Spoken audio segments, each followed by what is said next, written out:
Cześć i czołgiem, zaczynamy z nową serią filmów, jakich na polskim YouTubie jeszcze nie było. Będą to recenzje.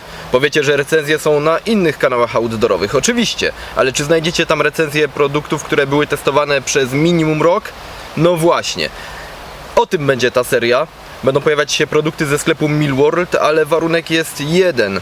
Muszę je testować przez minimum rok, żeby coś o nich powiedzieć. Także będzie to pełna recenzja, wszystkie plusy i minusy będą wyszczególnione. Dzisiaj zaczynamy pierwszym produktem, a więc spodniami Texar WZ10. Te spodnie testuję równo rok. Jeżeli nie wierzycie, możecie się cofnąć na kanale do poprzednich filmów. Tam jest film, gdzie wybieramy spodnie w teren. No i pojawiły się właśnie spodnie WZ10 i wtedy miałem je na sobie, mówiłem, że pierwszy raz je ubrałem, chyba z tego co pamiętam, i że nic o nich nie powiem dopiero kiedy zacznę je naprawdę testować. Mam te spodnie na sobie i to są te spodnie, które testowałem przez rok. Natomiast tutaj mam spodnie nowe, jeszcze nie używane. No, mój tata ubrał je chyba raz na jedną wyprawę. Nie wierzę. Mój ojciec, 60 lat. Cicho. Omówimy sobie wszystko na przykładzie tego modelu nieużywanego. Natomiast na przykładzie tego modelu zrobimy mały test na sam koniec, czy ripstop w tych spodniach rzeczywiście działa. Kiedy wybieram spodnie w teren, zwracam uwagę przede wszystkim na jeden aspekt. Czy są wygodne, czy nie ocierają, czy zwyczajnie będę w stanie zrobić w nich wiele kilometrów. I takie są właśnie spodnie WZ10 marki Texar. Są bardzo wygodne i zaryzykowałbym stwierdzenie, że są to jedne z najwygodniejszych spodni, w jakich kiedykolwiek chodziłem. No, zwróćmy uwagę na to, co mamy tutaj. Są to specjalne ściągacze, dzięki którym możemy regulować szerokość tych spodni w pasie. I to jest naprawdę świetna rzecz, no dlatego, że jak wiadomo, w ciągu roku możemy trochę przybrać na wadze, trochę schudnąć. Są paski, to prawda, ale te spodnie nie wymagają używania paska. Tak więc regulacja w pasie to jest pierwszy bardzo duży plus tych spodni, no bo nie wszystkie spodnie outdoorowe taką regulację posiadają. Druga kwestia, która wpływa na wygodę użytkowania, to możliwość zawężenia nogawek po to, żeby albo zawiązać je nad cholewką buta, albo zawiązać je na cholewce, albo też po prostu je sobie poluzować, żeby przepływ powietrza był tutaj swobodny. Po co wiązać nad cholewką, po co na cholewce i dlaczego rozwiązywać, o tym mówiłem w odcinku na temat wyboru spodni. Na pewno pojawi się tutaj odnośnik. Natomiast tutaj skupmy się na rodzaju samym tego zawężenia nogawek. No i to jest niestety minus tych spodni. To znaczy tak, plusem jest to, że to zawężenie jest, że możemy zawęzić te nogawki, no bo nie wszystkie spodnie outdoorowe to umożliwiają. Natomiast minusem jest sposób, w jaki to rozwiązano. To jest taka zwykła tutaj tasiemka, nic szczególnego. No i polega to na tym, że zwyczajnie ją zaciągamy, no i musimy ją jakąś tam kokardkę sobie zawiązać. Jest to często kłopotliwe, wymaga trochę czasu. Co więcej, jeżeli zawęzimy w ten sposób nogawkę, to ciężko nam później zdjąć te spodnie. Musimy to wszystko rozwiązywać, wtedy zdjąć dopiero spodnie, potem przy ponownym ich założeniu musimy na nowo wszystko zawiązywać. Przykładowo dużo lepsze rozwiązanie jest w spodniach Helikon Pilgrim, gdzie to zawężenie jest na bazie gumki ze ściągaczem, z takim stoperem, dzięki czemu to wszystko jest elastyczne. Nawet jeżeli sobie zawęzimy nogawkę w taki sposób, to wszystko jest na elastycznej gumce i mogę zawężone spodnie ściągnąć, bo to się rozciąga, a później założyć z powrotem. Czyli raz zaciągam tak, jak powinno to być i nie muszę nic więcej kombinować. Tutaj niestety muszę to rozplątywać, zaplątywać za każdym razem. Także plus i minus w jednym. Możliwość zawężenia nogawek jest, no ale nie jest to rozwiązane najlepiej. Sposób zapięcia spodni. Dla jednych plus, dla drugich minus, czyli guziki. No minus dlatego, że trochę czasu zajmuje, żeby takie spodnie zapiąć i rozpiąć. Natomiast guziki są dużo pewniejsze w terenie, dlatego że jeżeli taki guzik nam odpadnie, to możemy go łatwo przyszyć.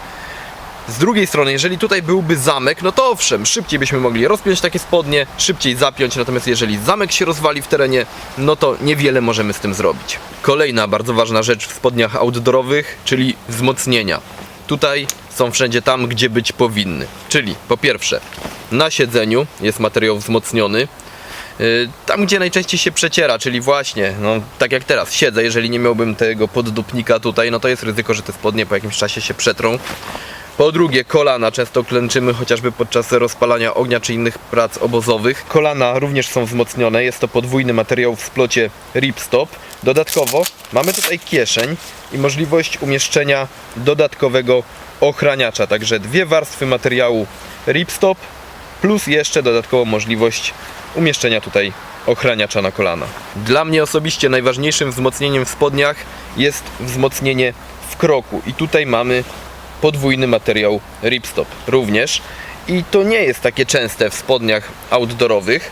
Zazwyczaj, no ciężko to Wam pokazać, ale no tak, jest jedna warstwa tu, druga warstwa od środka.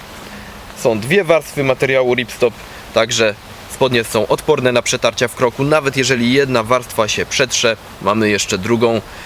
I to jest jak dla mnie najważniejsze wzmocnienie. Jak dla mnie, dlatego że u mnie kolana trochę schodzą się do środka, jestem lekko krzywy i kiedy maszeruję przez dłuższy czas, zaczynają mi ocierać uda. Jeżeli mam ubrane te spodnie, no to występuje tutaj tarcie nogawek o siebie w kroku. No i jeżeli to jest wzmocnione, to dużo dłużej posłużą mi takie spodnie. Spodnie bez wzmocnień zaraz się przecierają. Dodatkowo, jeżeli ktoś nie ma takiego problemu jak ja, ale często jeździ na rowerze w teren, jeździ na rowerze w spodniach swoich outdoorowych, no to również to pomaga, dlatego że występuje tarcie pomiędzy dwoma warstwami materiału, przez co spodnie nam się nie przecierają. W spodniach, gdzie jest jedna warstwa w kroku, no to niestety następuje tarcie pomiędzy spodniami a siodełkiem rowera i szybciej się to wszystko przeciera. Kieszenie. Dla mnie osobiście jest to cecha drugorzędna całkowicie. Rzadko kiedy używam kieszeni w spodniach, znacznie częściej użyję kieszeni gdzieś w bluzie.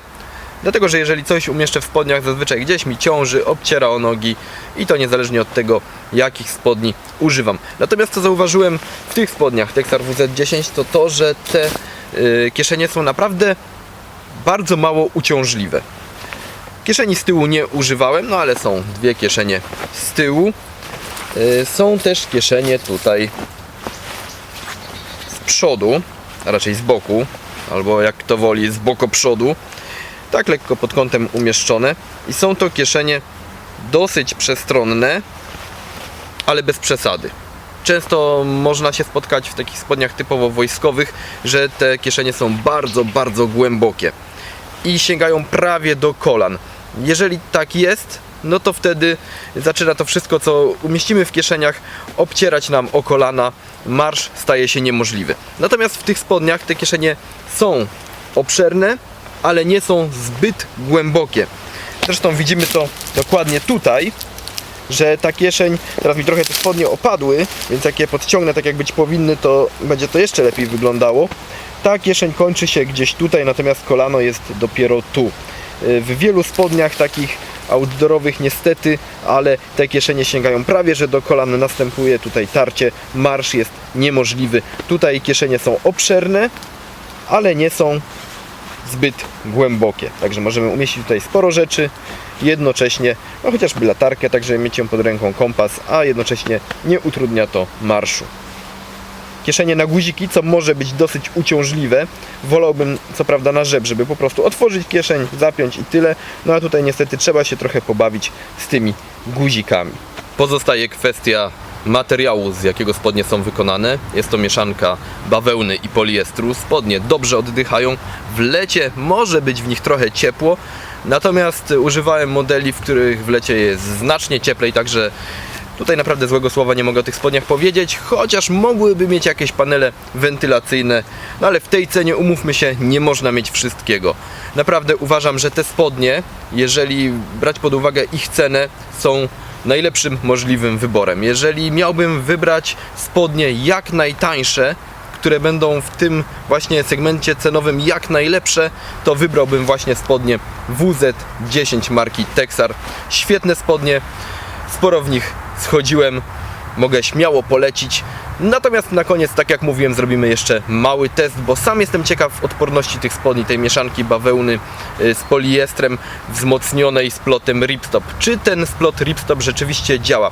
W teorii chodzi o to, że jeżeli powstanie gdzieś dziura na takim splocie ripstop.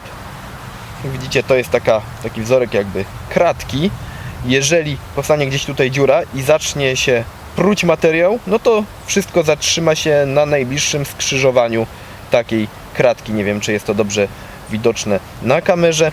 W każdym razie rozdarcie powinno się gdzieś mniej więcej po połowie centymetra, czy też po centymetrze zatrzymać. No i zobaczmy, czy tak rzeczywiście jest. Nie będę tego robił na nowych spodniach, nie dlatego, że jest mi ich szkoda, ale chciałbym to sprawdzić na spodniach używanych przez rok, które już się trochę sprały, także materiał jest siłą rzeczy lekko osłabiony. No i zobaczmy, jak to będzie wyglądało na mojej bocznej kamerze, żeby wszystko było dobrze widoczne.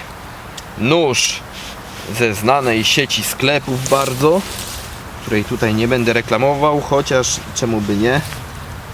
Biedronka, niskie ceny i niska jakość. A teraz robimy dziurę w spodniach. A gdzieś tutaj w nogawce na dole zrobimy sobie małą dziurę. O proszę, jak się ładnie rozdarły. No i co z tym rozdarciem? Śmiem wątpić, że ono się zatrzyma. Raczej będzie się to rozdzierać dalej, bo materiał jest już trochę sprany, jak widzicie. No i miłe zaskoczenie. Widzicie, że używam tutaj dość dużo siły, a rozdarcie nie postępuje dalej. I co ciekawe, zatrzymało się właśnie na skrzyżowaniu splotu. Nie wiem, czy jest to dobrze widoczne tutaj. Mam nadzieję, że tak. Rozdarcie zatrzymało się na skrzyżowaniach splotu. Dalej materiał się nie rozdziera. Gdzieś pod komentarzami, nie pamiętam, o co wtedy akurat chodziło, czy był to materiał o tarpach, o jakiejś odzieży, nie wiem. Chodziło w każdym razie o splot ripstop. Ktoś zarzucił mi, że to jest nieprawda, że to jest ściema, że ripstop nie działa. Pojawiło się kilka głosów za tym, że on rzeczywiście nie działa. Tak więc popatrzcie, jeżeli materiał jest dobrej jakości i dodatkowo jest tutaj splot ripstop, no to nie ma prawa nie zadziałać. Texar WZ10, świetne spodnie, a przede wszystkim wygodne i przewiewne. To moim zdaniem najważniejsze. Dodatkowo są też wytrzymałe, odporne na rozdarcia, wzmocnione, z regulacją zarówno w pasie, jak i w nogawkach. Czego chcieć więcej właściwie? W tej cenie, no ciężko chcieć czegoś więcej. Także te spodnie jak najbardziej polecam. Co nie oznacza, że wszystkie produkty w tej serii będę polecał, bo tak jak mówiłem, dążymy tutaj z tym kanałem do tego, żeby znaleźć buble w sklepie. No i teraz właśnie będzie weryfikacja. Wszystkie przedmioty, jakie testuję od roku, a są też takie, które testuję 2-3 lata tutaj ze sklepu. Wszystkie te przedmioty będą weryfikowane, recenzowane właśnie w tej serii i jeżeli coś okaże się bublem, wylatuje ze sklepu, po prostu. Tutaj będziemy wszystko sprawdzać, także w kolejnym odcinku zobaczymy, czy polecę produkt testowany przez rok, czy też Wam go odradzę. Dajcie znać w komentarzach, co myślicie o takiej serii, a tymczasem na razie trzymajcie się czołgiem i do kolejnego odcinka.